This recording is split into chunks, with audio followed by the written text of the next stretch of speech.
Hello! Nanapog ko. Magyaw-yaw na po ko din good evening. Hapit na mag 6 o'clock din kay unsa na may oras karon. Karon kay nagulat na po kog booking. Kay kuan man kanang sani kada drop off lang na ako sa kuan sa akong customer kay dili magkukuganahan bitaw nga pag drop off na ako. Mag-drive na po ko magkuan. Maghulat lang po kung naay booking sa ako kay kung mag-drive ko all day, masayang ang akong kuan gasolina. So, tipid lang ko. Karon mag-istorya sa ta. Ako, pareha sa ako, ga-double job ko. Pero kani burag full time naman ako ni nga trabaho ka ng Uber driver o left driver ko for ang Uber ko like mga 8 years naman siguro ko trabaho ani kay ngano ganahan man ko ani kay dili ko kapoy lingkod lang ko say mutindog lang ko kung kapoy na bitag liningkod nya nindot ni kay walay boss, ako ang boss ba nya makapili ko og anong oras ko magtrabaho nya magtrabaho ganahan ko mo trabaho sa kon kay di hapon kay di ko pwede magtrabaho og buntag matulog jud ko kay di man ko kani bitaw magkaedad bitaw tang di ta katulog sa gabi ba unya busa matulog jud ko anang buntag paingon sa alas 11 unya paguma magready trabaho dayon hanggang alas 10 alas 11 ko depende kung busy bitaw. So kanang muuli ko sa balay kay tax season man gikan pa atong December muuli ko sa balay mulingkod jud ko dayon sa computer kay naman ko yung mga clients good nga akong kuanon bitaw i-process ang ilang mga kuan kay syempre kailangan na tug kwarta kailangan po sila kwarta.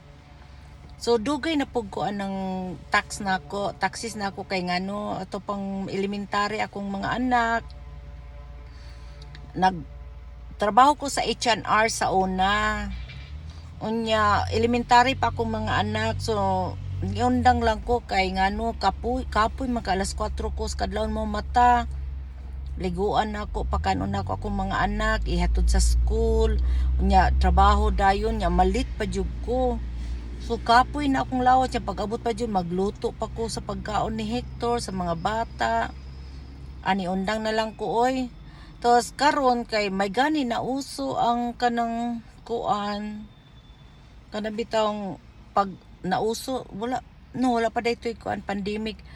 Pero mas ganahan ko atong pandemic kay work at home lang ba nya.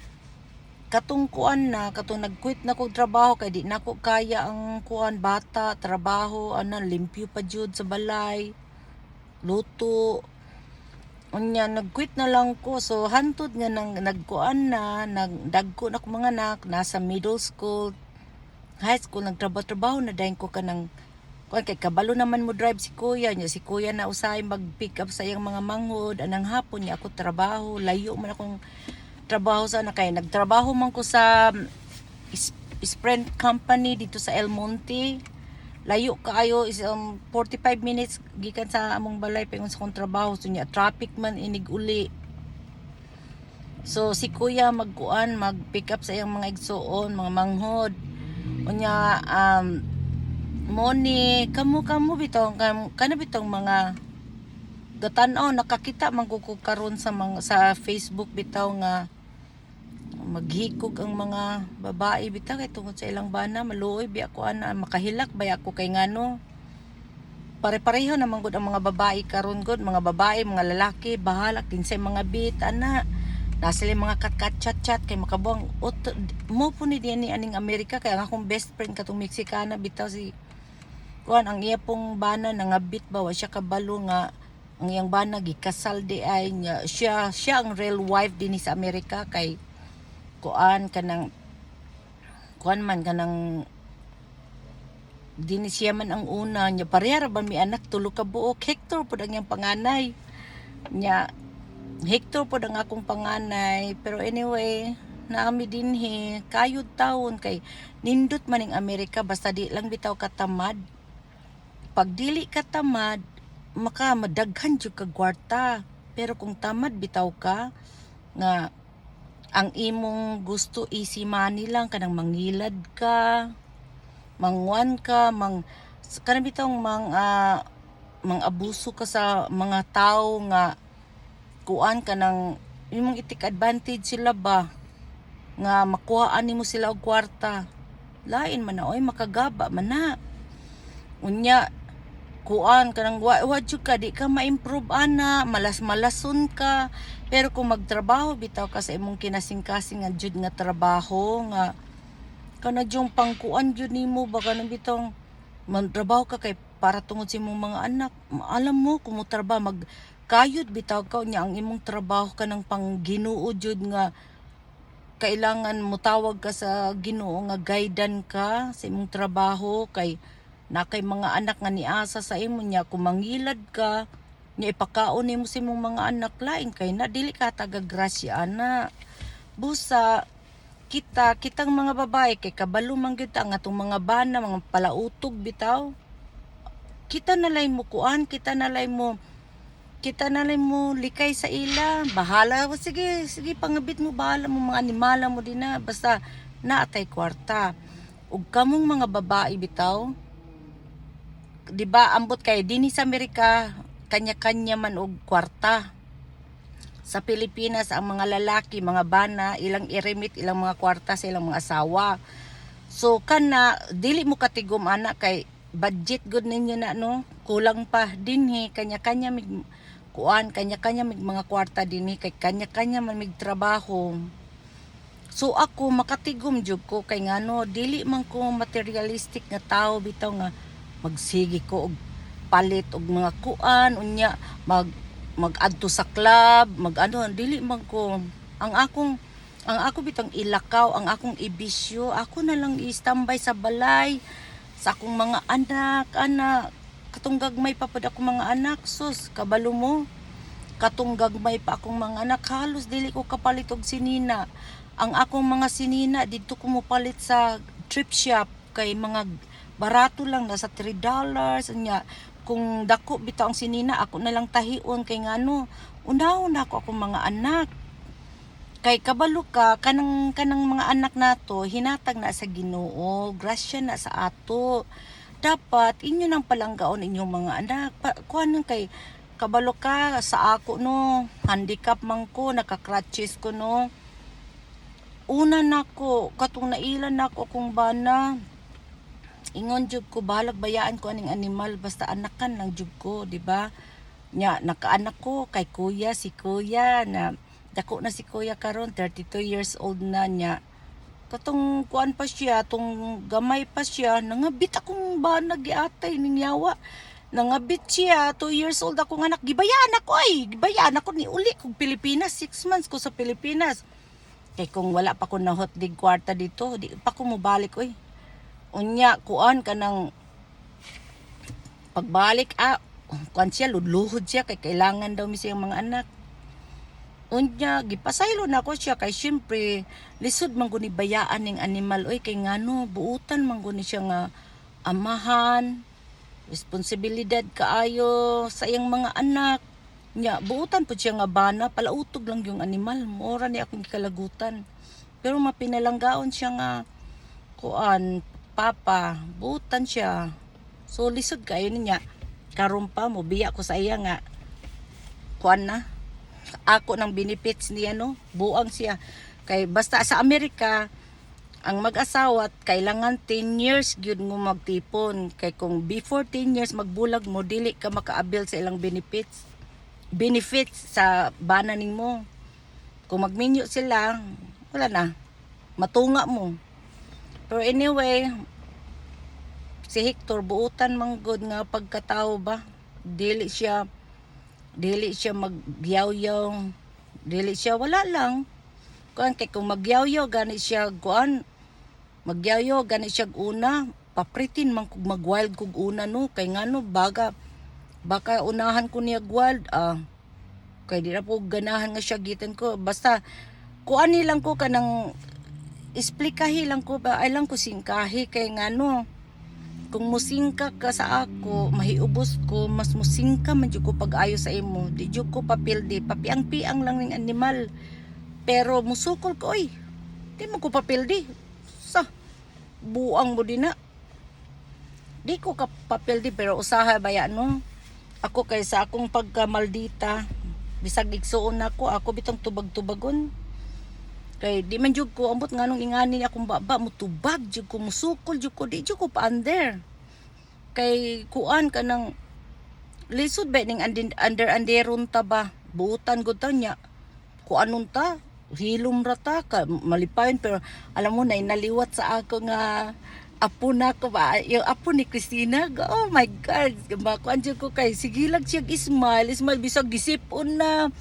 Nasi ko to gibati ang bata nga gisipon siya yung sige gyapon kuan katawa ismal na prog niliwat sa ako ba niya. Anyway, kaluoy sa Diyos ang akong mga anak karon, okay naman sila pero dili ko mang kuan sa ila magsamok-samok kay nagud pod sila yung mga bayro nun. Kung kaya bitaw nako nga sila akong kuanon tabangan, ako jud silang tabangan pero nakasabot man po sila nga ilang inahan way kwarta ba. Nya, siyempre kanya-kanya gud ta dinhi sa Amerika. May gani ka mo din sa Pilipinas kay pagkaon lang yung problema nya dinhi kundi mi kabayad sa among kuan balay di pawaon mi asa man mi mamuyo among mga auto. Kailangan ang auto dinhi na adyo kay auto kay ngano kundi wa kay auto magtingkagol ka sa balay. Di ka katrabaho. Kailangan na kay auto pero imong mo na bayro nun nimo. Busa manguli gini sa Pilipinas di jud mi magdugay kay kanang manguli mi bayaran namo daan among balay kay para pagbalik namo kuan na ba walay problema. Unya ako gusto ko magkuan bitaw gusto ko magyaw-yaw permi bitaw aning kuan pero kaloy sa Dios no. Di na lang ko magyaw-yaw kay happy naman ko komportable naman ko sa kinabuhi nako kay ngano dagko naman ako mga anak. Wala na ko'y guyuron. Wala na ko'y kana bitong wala na ko'y tabangan nga kuan nga sani wala ko'y tabangan nga kanang mangayo sila sa ako ana. Wala kuan ra ko kanang ako na lang. Kanya-kanya mig kwarta ni Hector. Mouli siya sa Guatemala, uli po ko sa Guatemala pero siya ang magpamasay permi sa ako kay unsan nung klaseng bana ka dinag kung wa kay nahut. Unya kanang akong balay din sa Pilipinas kabalo mo sa una. Teenager pa ko din sa Suarez. Kanang burag kanang bitong mga tao bitaw nga ila kang iduot nga mga walay kaluoy bitaw. Kana bitong mga tao magdaog-daog sa inyo. Padagdaogan na. Ayaw lang mo kuan. Hilom lang mo. Kanang, kay kana bitong dagdaogon ng tao, munoy itaas sa Ginoo. So ako wadyo ko magdahom nga nakabalay ko sa Pilipinas. Kay akayod na ako na, triple job ko sa una. Bantay ko tigulang. Magkuan ko kung kinsa bitay magpa-drive sa ako, mo drive jud ko. Aside nga gatrabaho ko sa Uber, nag-caregiver pa ko. Unya, usay kanang summer bitaw kanang magpalit ko og mga baligya unon dito sa Cusco niya ibutang lang nako ang kanang mga coke, mga chips, ibutang nako sa trunk kay mamaligya ko anang kuan ba nang eskwelahan kang kadyot lang mga 1 hour kanang manggawas lang ang mga bata. Unya, muna para makaginansya ko ba. May na lang masave akong gasolina. Nya hantod ga tigom jud ko pero dili ko magtigom sa akong bangko kay kuan man kanang limit ra man ang akong kwarta sa bangko kay ngano pensyonado gud ko dinhi no nya matingala ba ang gobyerno daghan ko kwarta. So ang akong buhat ana para dili makabalo akong bana nga nakoy kwarta, akong kwarta ibutang nako sa ilalom sa katre bitaw. Basta lagi matingala lagi na si Hector asa kuno ko nangawat og kwarta kay nganong daghan kay kog kwarta nang kanang timpong bakasyon nami nga ako lang ipamutang sa isuksok ba sa bed kay para dili makita sa animal kay kung makita sa animal moingon ikaw bayad sa cellphone karong bulan bi ikaw bayad sa kuan pi ikaw bayad ana busa di ko mo kuan dili ko musaba saya busag giingnan nako siya imo gay kong bayaan mas dato pa ko nimo kay ngano usahay mo hatag siya sa kwarta kay bayaran ni sa kabayad di ko mo bayad oy kay automatic man sa iyang kuan bank account so usay masave na ko di ko musaba pautak ra gud pero karon dugaya wala pa man koy booking karon na ako dinhi sa kuan ay sa apartment dinhi nagkuan ko kay kuan ako kanang wala pa koy booking pero kabalo mo pero karon naka 66 nako $66 gikan sa alas 2 alaunay media paingon sa alas 5 kay long distance man ko permi Lancaster o Palmdale pero dili ko mo ato sa LA kay masayang man akong gasolina so ako dili po ko ganahan magpalit-palit og pagkaon magbalon jud ko magbalon karon ang akong balon turon mo ni akong balon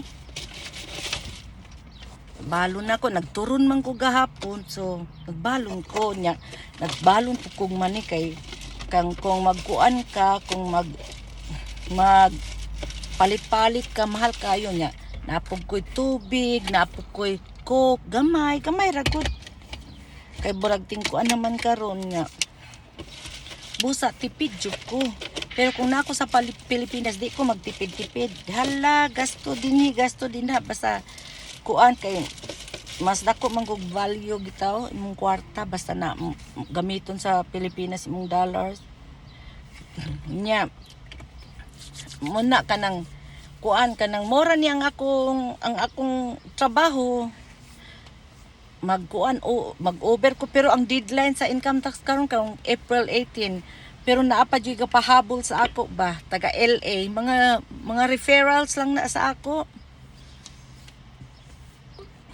Sige kay medyo taas-taas na ni see you next time. Thanks for watching. Peace out.